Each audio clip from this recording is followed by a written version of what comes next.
Good afternoon.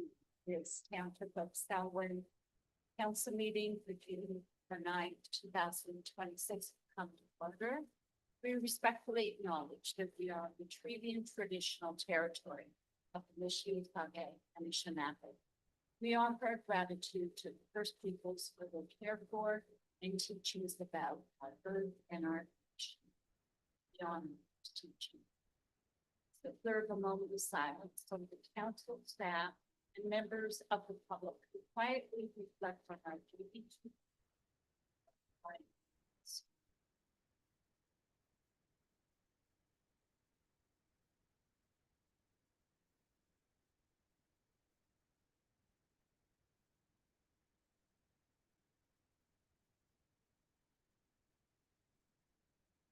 members of the public, staff, presenters, and members of council. Please be advised that meetings are broadcast and recorded and made available on the internet. Is there any declaration for community Jim thereof? See none, please note that. Thanks. We do have our minutes of May 26, 2026 before us. Reviewers or omissions, if not, I'm looking for someone to move them. By Council Boyko, seconded by Councilor Henry, all in favor. That is carried. Thank you. Our first deputation this afternoon is going to be made by Rhoda McDonald and Jim Marston from the Lakefield region. We'll be talking about the Veterans Crosswalk. Take the podium now.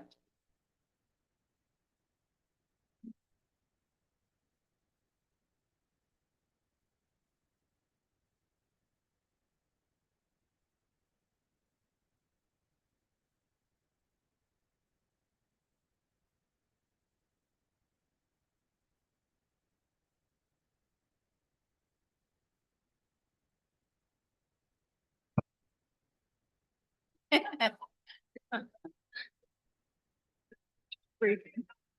Okay.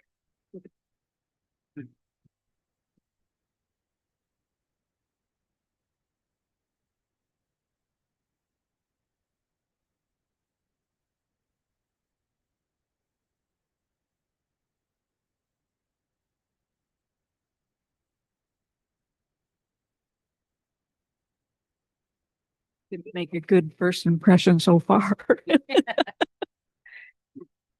Good afternoon, and thank you for letting us be here today. We are not here to complain about anything, and we are not here to ask for money. We are here to say thank you and to give you an update on what is going on with us at Branch 77 in regards to our Veterans Memorial Crosswalk.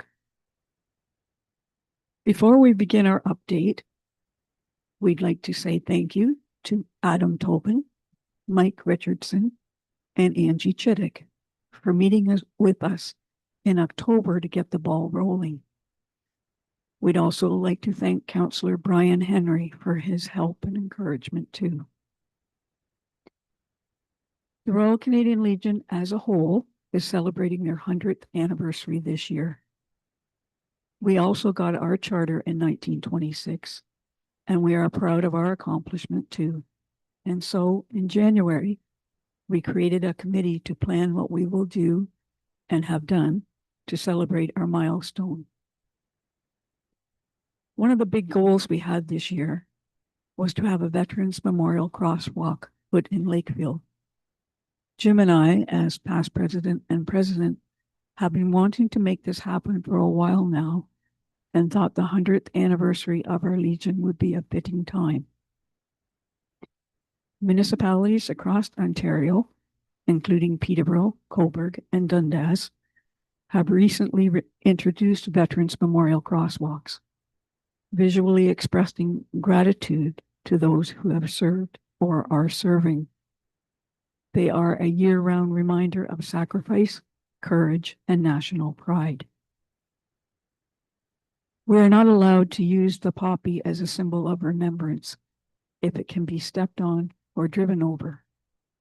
And so we went with the design of red and white stripes with "Lest We Forget" at either end. Originally, we had thought we'd like to have a silhouette of a soldier at either end, but this would have added to the cost and made us wait longer. Plus, the soldier was of a man, so it would have alienated the women who have served and are still serving. When Jim and I came in for help and guidance at the first meeting with Adam, Mike, and Angie, the location of Queen and Reed was proposed to us on the Royal Bank side. We wanted to have our crosswalk as close to the cenotaph as possible. At our next meeting, Albert and Queen was proposed to us. It is a few steps away from the Lakefield Cenotaph and seems like a meaningful setting. We have 2 World War I veterans left at Branch 77, and we explained that we would like to do this as quickly as possible while we still have our 2 World War II veterans. And we hope they are both able to attend.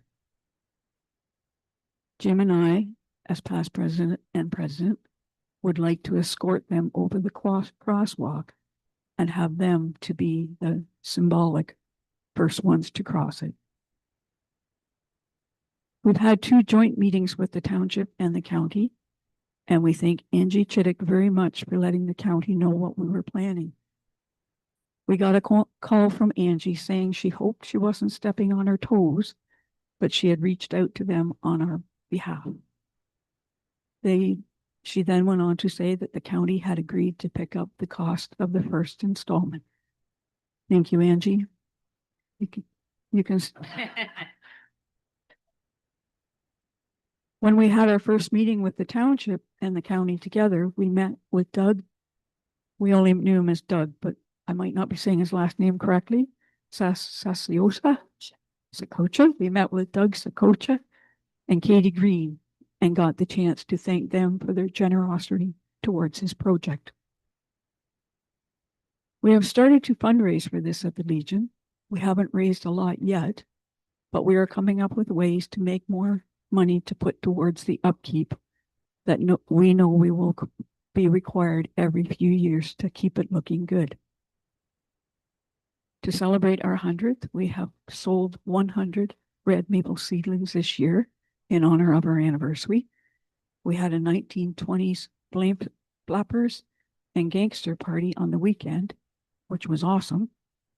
We will be having some things for sale at our Canada Day party, and we will be having a big community party on October 17th, where all will be welcome to come and see our certificates, pictures, and memorabilia we have received and collected over the last century. Donations are starting to come in from our members to go towards the upkeep of the sidewalk too. I didn't break the mic, by the way. What happened here, but yeah. Our Memorial Veterans Crosswalk will be dedicated on June the 20th at 10 a.m. This dedication will be emceed by the Lakefield Legion President, Lorna McDonald. And it will be a simple but respectful ceremony meant to honor all veterans in our area, past, present, and future. I'm sure many have already seen the crosswalk as it was installed last week.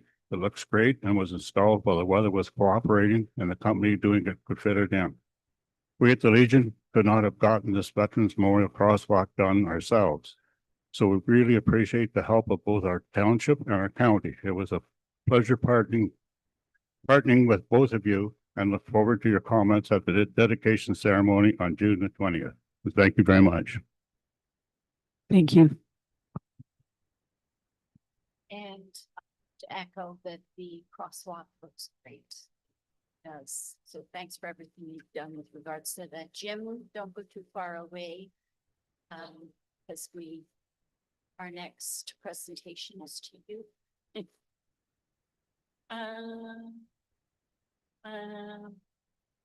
Right here in the middle.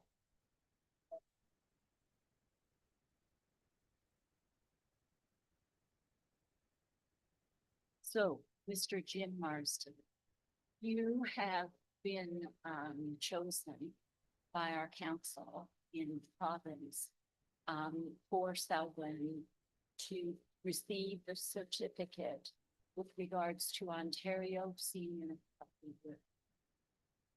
with more than 50 years of dedicated service to the Royal Canadian Legion Branch 77 along with your long-standing involvement in numerous committee organizations. You've made a lasting and meaningful impact on our community. So, Mr. Jim Marsden, you are the 2026 Ontario City of the Year. On behalf of Council, the Township of Selwyn, we take pride in presenting this recognition award to you. And I also have a certificate from the province, with the same recognition. So again, congratulations. And I would ask all council to get up and get a picture with Mr. Marsden.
Okay, so we have, were there any questions for question period, Madam Clerk?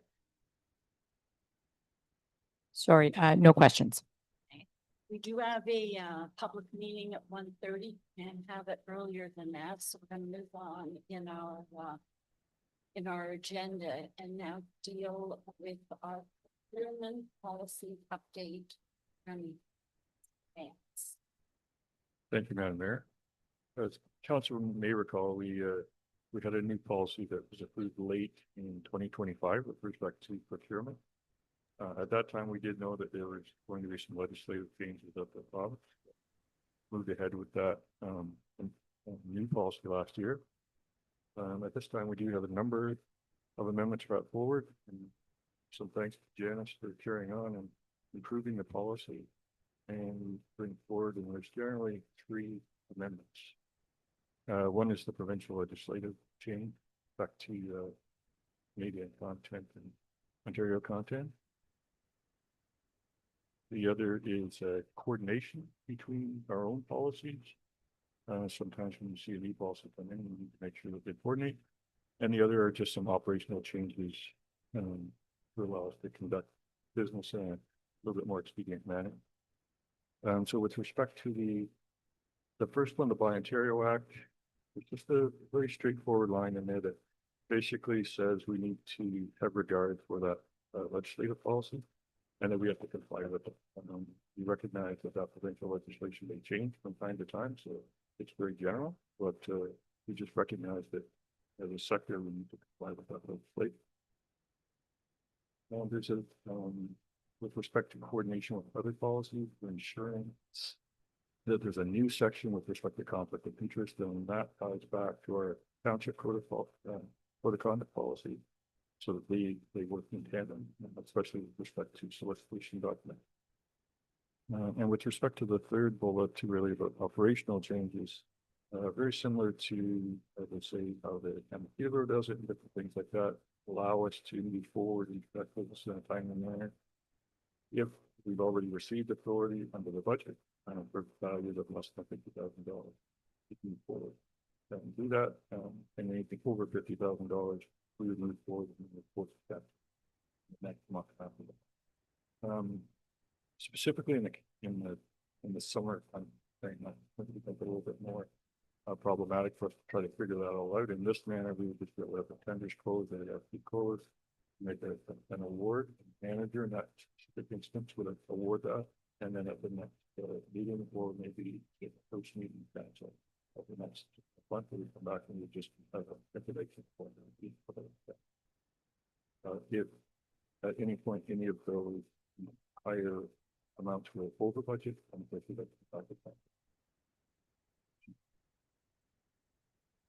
that pretty much sums up the amendments, but there will myself and chance for any questions. Right, so are there any questions for David? As a Boyko. Thank you. Through you, Mayor Sens. Thank you for that report, Lane. It's clear and well written as usual. But I have one question, and that is, I'm looking at 4G, the highlighted section about local, provincial, Canadian content, and then tying that back to the very first sentence where it talks in the report under objectives, and it talks about best value, the quality, and the price, which defines best value. And so tell me about a situation and where council's decision-making would be if we really wish to buy Canadian, or we wish to buy from a company from Ontario, or we wish to buy from a local company, a good or a service. But the quality and price is such that maybe the better price, the better quality would come from someone who was not local, not from Ontario and not Canadian. So where would we be in that situation?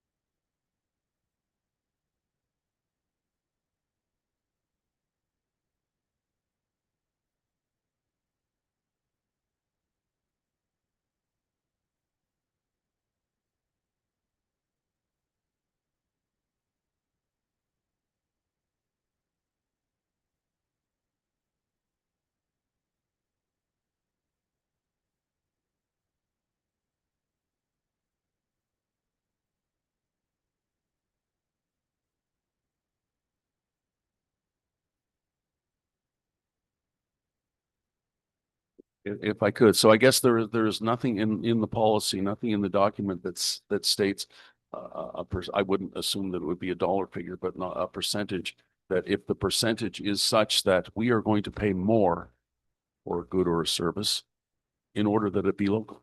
We're going to percentage that it be Ontario than Canadian. I don't believe that's in the legislation, and I'm even not suggesting that that should be in our policy, but would that be the manner in which staff would look at that, and you would expect staff would look at that?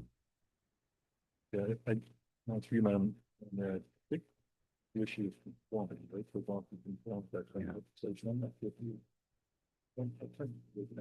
Okay. Yeah, so really what the legislation does, it gives the minister the authority to issue directives or regulations that then we have to follow. To date, there's only been a couple of directives so it doesn't really apply to all of your procurement at this point in time. And it doesn't, it could, depending on how, that's why we've chosen to go with this simple statement that we will comply with whatever legislation, regulation, directives are coming our way, whether it be through the province or through the federal government. So yeah, it's hard to answer that question because, again, those things could change. Right now, I think we would simply continue to use our evaluation process that we have in place to get to that point where, yes, we believe we have the best quality product or service, the best price. And we don't specifically have to be considering, other than a couple of different areas, that the made in Ontario or made in a local percentage. Thank you. Thank you. Are there any other questions? Recommendation?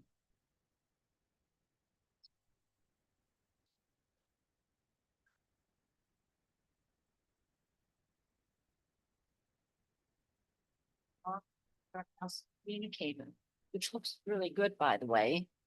A lot of work gone into this. 。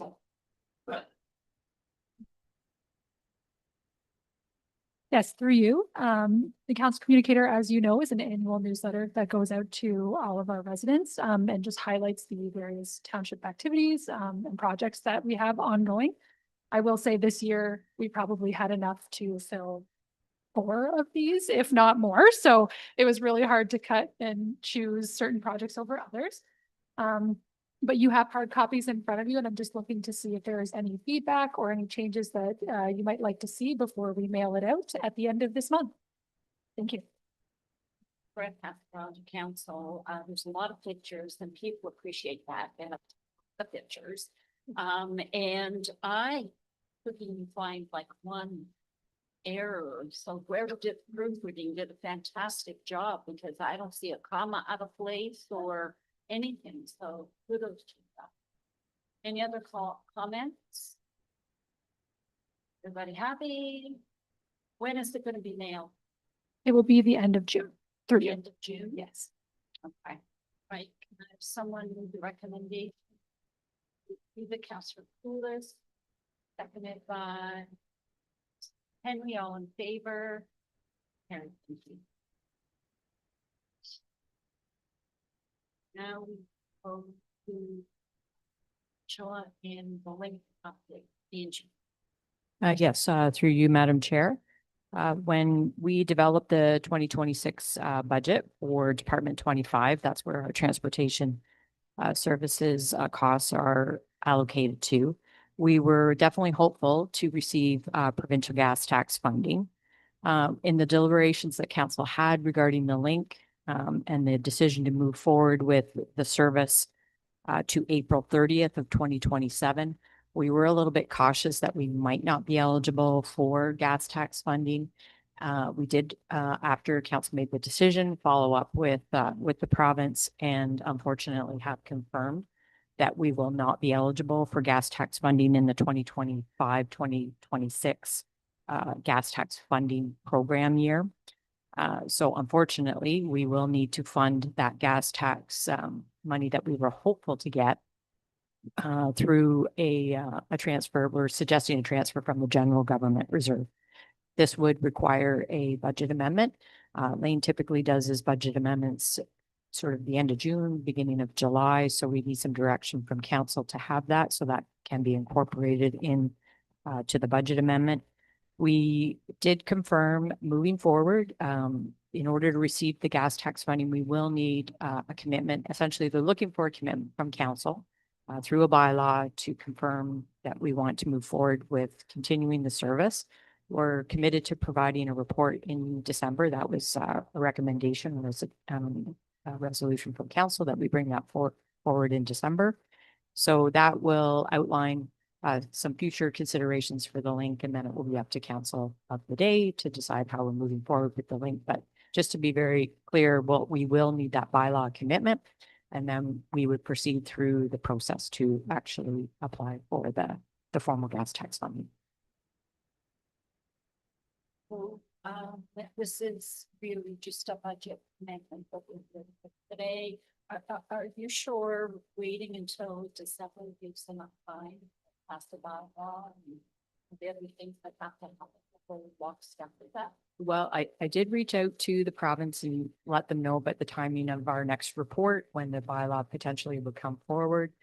The answer I got from the province was a bit non-committal, to be frank. It didn't say we would be eligible, but they didn't say we would be. They just said, follow up with us at that time and we'll proceed accordingly. So.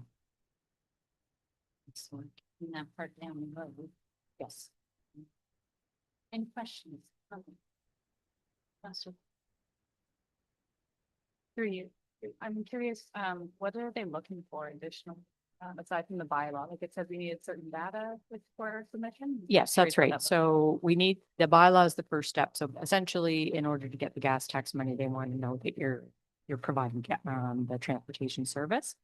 So we would need to pass that bylaw. Based on that, we would enter into a letter of agreement with the province. We'd need to do that by April of 2027. And then we need to provide certain reporting annually. So ridership, the level of contribution. So they look at what your own spend is towards the program in order to allocate the funding. And then we also, there's another component which I think we have to report to, I'm gonna get the name of the association incorrect. It's like the Transportation Association. I forget. I apologize. Can't remember the name. We have to report to them as well. So then based on all of that, the province would take a look at it and then payments would come forward in quarterly installments. Yeah, and another part of your report indicated the county was doing some work. I'm just wondering if, the timeline of their work and if they're like able to do a presentation on their findings to us, before our December, at our December meeting to help with the conversation. Yeah, so that work is taking place currently. Hopefully the timing of their report will align with our December report. At the very least, we should have a fairly good idea of where they're at and potential recommendations from that study. I will say they're really relying on the link as part of their service delivery for the county. So that I've made it clear though to them that there's no guarantee our council will continue the service, but they're really planning around the link being a key component of providing service throughout the county. In terms of a presentation, that may be a little tricky. I've asked for that. They're suggesting that there would be a fee for that, so we're just trying to work our way through that. Well, one joke, let's charge them for the link data, then we'll make some profit there. Yeah, there is a real need from other townships to have some.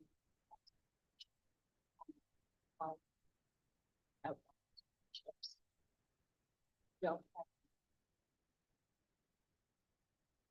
really like to hang on to some partnership city to be able to provide that full transit out to the we looked at as a poster child. In the meantime, we need to go through budget. Wow. I just have a question. With all the timing of this, how would that affect our budget? So you'll recall that when council just made the commitment to go to April 30th, 2027, we entered into memorandums of understanding with our partners to align that same expiry date. Thank you, through you, Mayor Senes. I see the report and thank you for the report. It's just gone black on me here. And this comes as a bit of a surprise, but it doesn't come as a surprise that we are beginning to pay for the link that previously the province has been paying for. So I see the chart, but perhaps it could be stated publicly.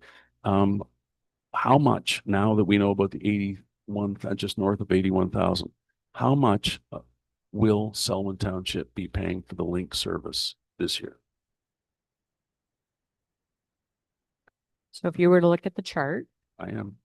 where the gas tax funding would be, that would come from general government, so it would be that amount. We have the tax support listed at 29,935,000. And then a transfer from the sustainability reserve of $69,876.86. Right. So how much, my question then, with money that we're taking from reserves, with money that we are taking from taxes, how much is the Selwyn paying for the link service this year? So through you, somebody's totaling it up on. To you, Madam Mayor, numbers roughly $182,000. 182,000. Yeah, that's about what I got 180. So there we go. Thank you. So we're paying 180,000 for the link service. And what we have is a service that, while it may grow if the county decides to do some things, we have a service that right now is not serving Youngs Point or Ennismore or the lakefront houses or much of the rural area of the Smith Ward. And according to the staff report last year, the ridership is going down from the previous year. I have ridden on the link 3 times, and the most recently was this morning. I picked it up at the corner of Bridge and Clementi at 7:40 this morning, rode around Lakefield, rode out to Curve Lake and rode back and around Lakefield again. A lot of the time I was on the bus by myself or with one other person. And when we did the turnaround at the end of the Curve Lake run, the bus stopped, as it did all of the times that I've ridden the bus, for this time 17 minutes, parked at the end, which gave the driver and I a chance to chat, because it was only him and I on the bus. And he has been a driver on the link throughout the entire time. And he was saying that he likes being a driver on the link. He prefers that to driving in the city, but I didn't go into that. But he enjoys some of the people that he gets to meet as well, and some of them are regulars. But he is predicting that I identified myself and I told him I was a council member, and he said it's kind of sad that he thinks the numbers will be lower this year, but the ridership seems to be going down from what he saw last year. And he confirmed what was in the staff report. The busiest place for the link is Woodland Acres, the students taking it to training first. So, so with all of that said, I think we need to pass this motion, and we need to get the 81,000, and we need to carry on till April 30th. But the council, now all 5 of us or may not be here, and many of the staff will not be here, but it'll be an interesting decision that will have to be made in December as to whether we are carrying on with the link or not. And it will have to be based on, I believe, the popularity, that is the ridership, which will inform whether it's financially feasible to go forward. So with that, I will certainly move the motion that the 81,375 come from reserves to keep it going. And I look forward to the report in December. So by Councilor Boyko. Seconded by Councilor Henry, all in favor. Carried, thank you very much. Right, we will come back to our public meeting.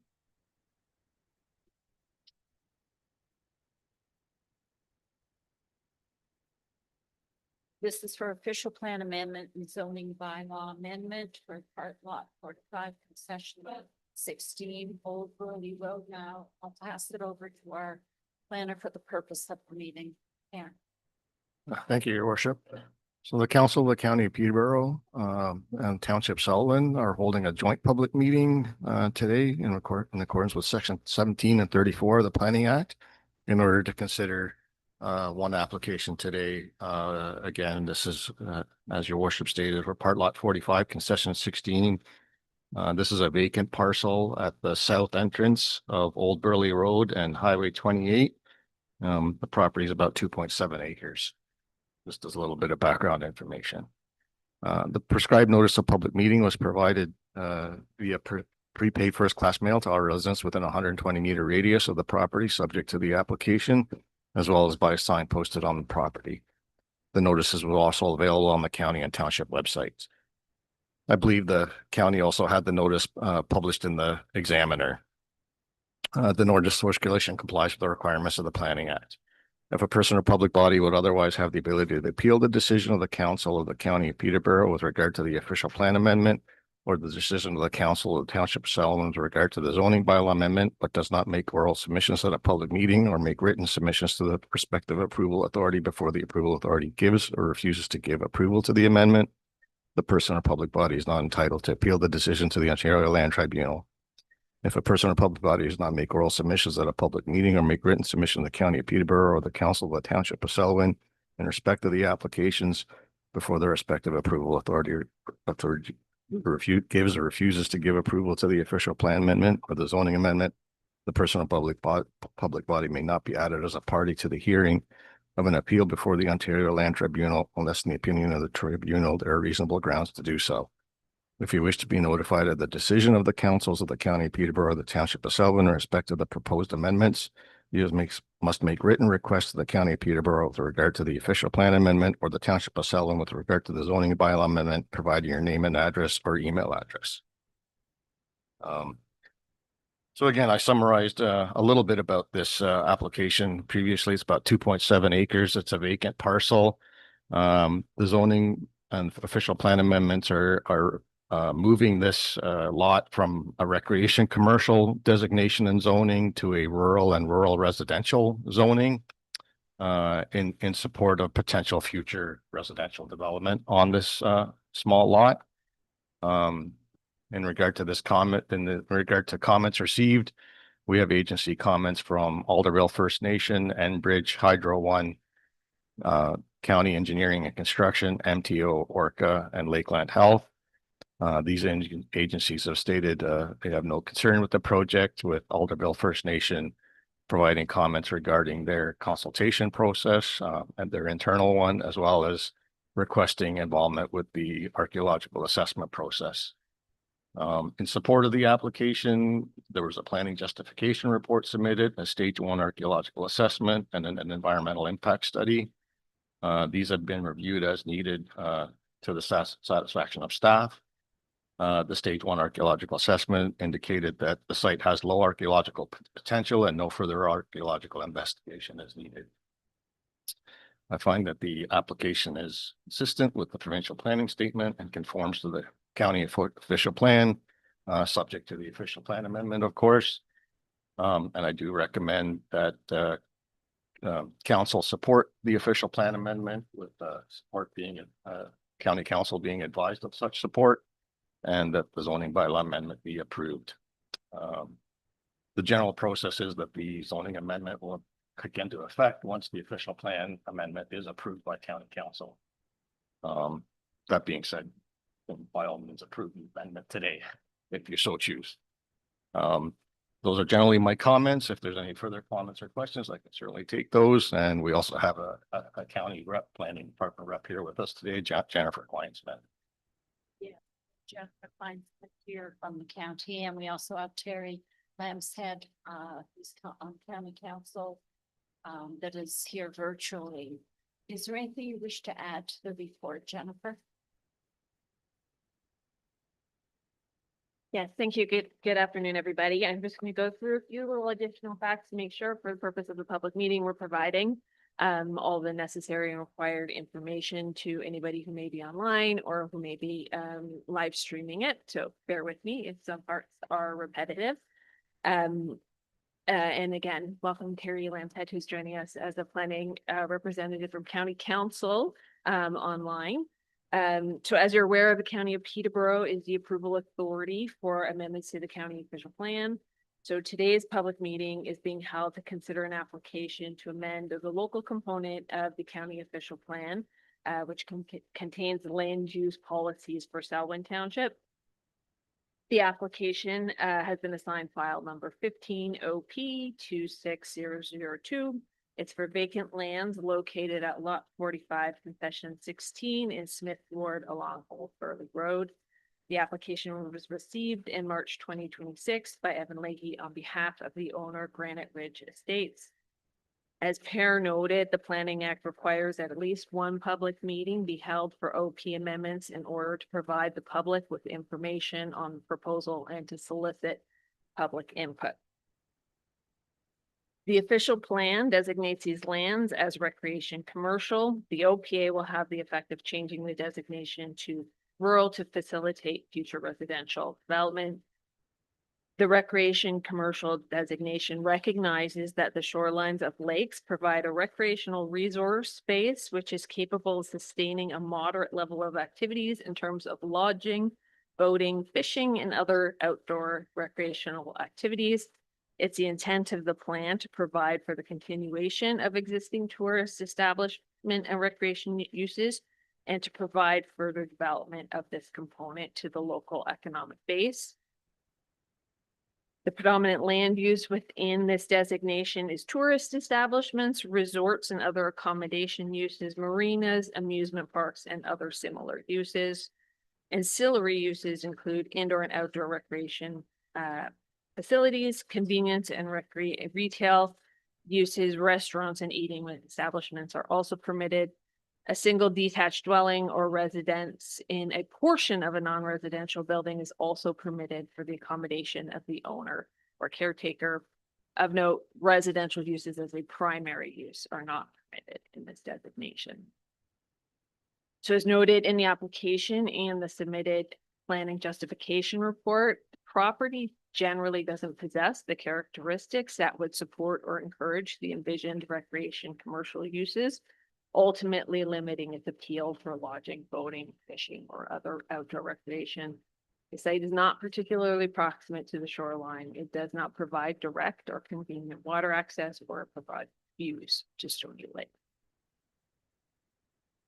Within the rural designation, which is the proposed designation, permitted uses include agriculture, forestry, passive outdoor recreation uses, and activities connected with the conservation of soil and wildlife, very limited small-scale commercial or farm-related and commercial industrial uses, low-intensity residential and home occupation and home industries. And so as noted, the purpose of the OPA is to facilitate future residential uses, which is permitted within the designation. As noted by PAIR, the prescribed agencies were circulated for their input, and a joint notice was given for both notice of complete application and notice of public meeting by email on the county and the township websites, mail outs from the township perspective, from the township practice, and via the Peterborough Examiner as per county practice. PAIR's already detailed the agency comments that we've received. We have received no comments from the public as of about 11:30 this morning. So that's where we are on that. Next steps in the process. The county is looking to Township Council for a recommendation on the official plan amendment. Once received, the county staff will prepare a planning report for the next county council meeting, which is June 24th. Which considers all relevant official plan and provincial policy as well as public and agency comments. When county council has made a decision, a notice of decision will be provided in accordance with the Planning Act, and that decision will be final if there are no appeals within a 20-day period. And as PAIR noted, if any member of the public wishes to receive a notice of decision of application, then a written request must be made to the county. And that is all I have for you today. I'm happy to answer any questions. Thank you, Jennifer. Is there anyone here that is here to speak in favor of the application? None, no one, and there are a couple of people online. Is there anyone that wishes to speak against the application? I see a hand up. Can you please give me your name and your address, sir? My name is Jordan Satok. I'm a resident of 2884 Fire Route 47 in the township. I'd estimate about 250 meters from the property in question. Okay, you have a question, comments? Yes, when we read the notice, it made reference to proposed development, and the word development is a scary word when used out of context. So we were hoping to gain some additional context from the applicant on what the proposed development may be. We would not like to see 20 Airbnbs pop up down the street from a quiet residential area. So we would love to just understand what exactly the applicant intends to do with the property. Thank you. Is there someone that is going to answer that question? And you are, sir? Can you please go to the mic at the back there? So we have Evan Leahy who's going to answer your questions. Sir, can you give me your address? Mine? For the, yeah, we need it for the record. 2187 Keene Road, Otonabee Township. Okay. Yeah, I'm the applicant for this land consent, and the proposed development is just residential dwellings. It'd be proposed severing the land in half and doing 2 single unit residential dwellings on each created lot, building lot. Does that answer your question, Mr. Satok? Yes, and then further, we've seen reference to Granite Ridge Estates, which we understand to be a very large development in the Buckhorn area. So we were just wondering if there is a further plan or a phase 2 consideration for this development. There's other vacant lands that surround this initial property. So we were wondering if there is anything in the works or if the ownership group has any options or rights to abutting properties at this point. Nope, there isn't. It's just an individual piece of land and we would like to put up a couple houses for people to hopefully buy and join our lovely county. That's all we'd like to do there, but no other phase, no other development. And the zoning, which will be requested, will only permit the single residential unit dwelling. Thank you very much. Right, okay, and I see there's someone else that's online. Sir, did you want to ask a question or provide any comment? Dave Stinson, 2893 Old Burley Road. My questions were answered by Jordan's request. Okay, thank you very much. Thank you. All right, is there anyone else that wishes to speak against the application? Wasn't necessarily speaking against, but there were questions that asked. So seeing none, I will now bring it to council. Any question? Councillor Coons. Thank you. This may be to Jennifer or Pear. If the severance happens, where will they connect? Which road would the roadways connect to? Like driveway come off of? Would it come off of the highway or come off of the back road?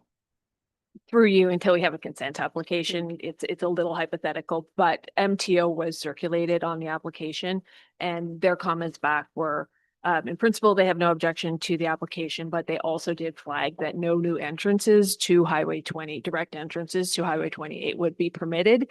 So any request for an entrance, whether it be for a single lot or a single lot and an eventual consent, would be coming off of Old Burley Road.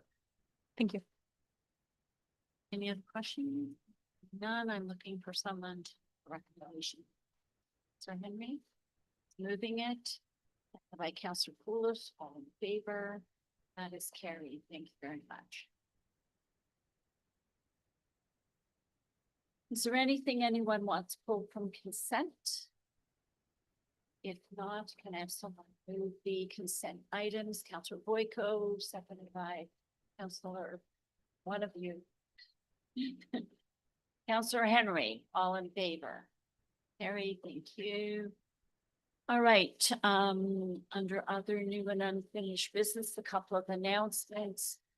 Joining us today is our new CAO, Jennifer Moore. Welcome. And welcome to our first council. Yeah.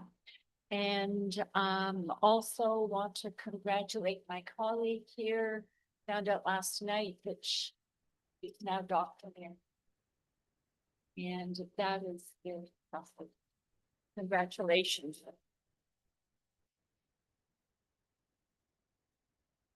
Great. Okay, so would you please read the bylaw? Bylaw 55, it's a zoning bylaw amendment for Old Burley Road. So that. Councillor Boyko moving. Poulos seconding, all in favor. That is carried. Can I have someone move to go into close, please? Councillor Henry is moving. Boyko seconds, all in favor. Carried. Thank you. Thank you, everybody.